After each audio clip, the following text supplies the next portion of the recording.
प्यारे बच्चों, आज हम सुदामा चरित व्याख्या भाग 4 पढ़ने जा रहे हैं।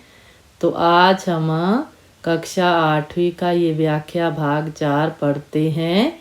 आओ इसका सस्वर वाचन करते हैं। वह पुलकनी, वह उठी मिलनी, वह आदर की बात, वह पटवनी गोपाल की, कछु ना जानी जात। घर घर कर ओढ़त फिरे, तनक दही के काज। कहा भयो जो अब भयो, हरि को राज समाज। हाउ आवत नाही हुतौ, वाही पठ्यो ठेली। अब कहियों समुझाए केई, बहु धन धरो सकेली। अब बच्चों गायन रूप में भी इसका अभ्यास करते हैं। वह पुलकनी, वह उठी मिलनी, वह आदर की बात, वह पटवनी गोपाल की, कुछ जानी ना जात। घर घर कर ओढ़त फिरे, तनक दही के कार। कहा भयो जो अब भयो, हरि को राज समाज। हाउ आवत नाही हुतौ, वाही पठ्यो ठेली।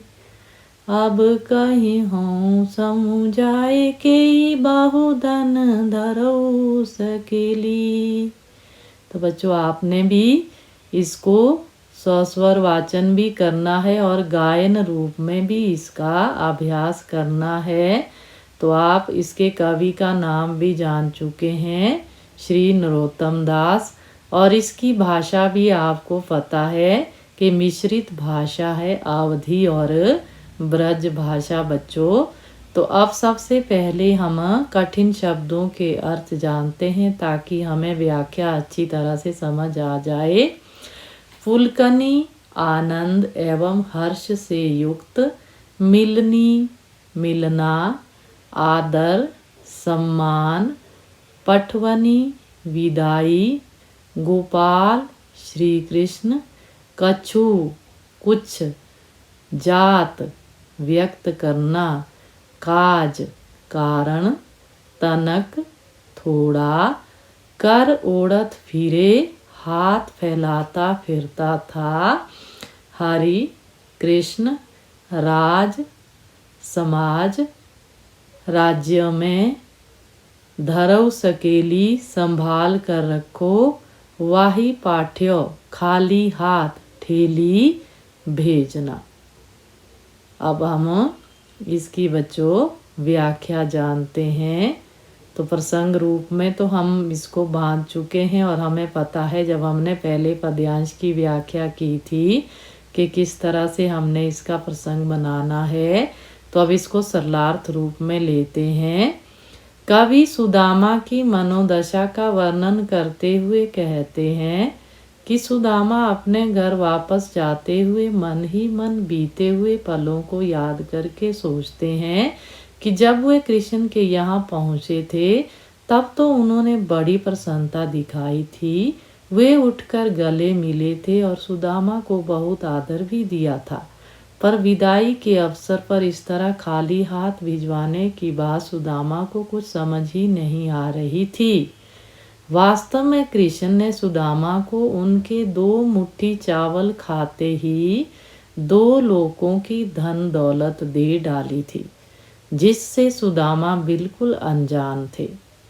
सुदामा कृष्ण के बचपन को याद करके सोचते हैं कि यह वही कृष्ण है जो थोड़ी सी दही या मक्खन मांगने के लिए घर घर घूमते रहते थे। भला वह मुझे क्या देंगे।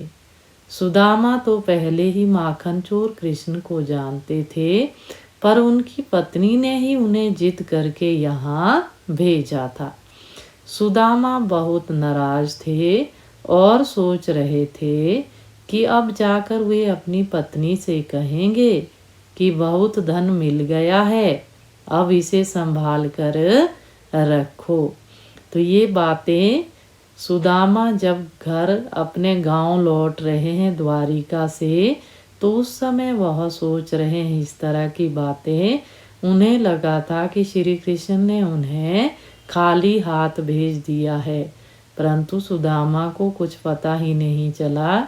श्री कृष्ण ने तो उन्हें कहते 2 लोक यानी कि 2 संसार की धन दौलत दे डाली थी। तो बच्चों ये सब बातें सुदामा को पता नहीं चली थी, वे इन सब बातों से अनजान थे, तभी वह श्री कृष्ण के बारे में भला बुरा कह रहे थे।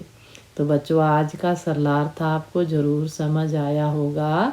तो आज की वीडियो में बस हम इतना ही पढ़ेंगे।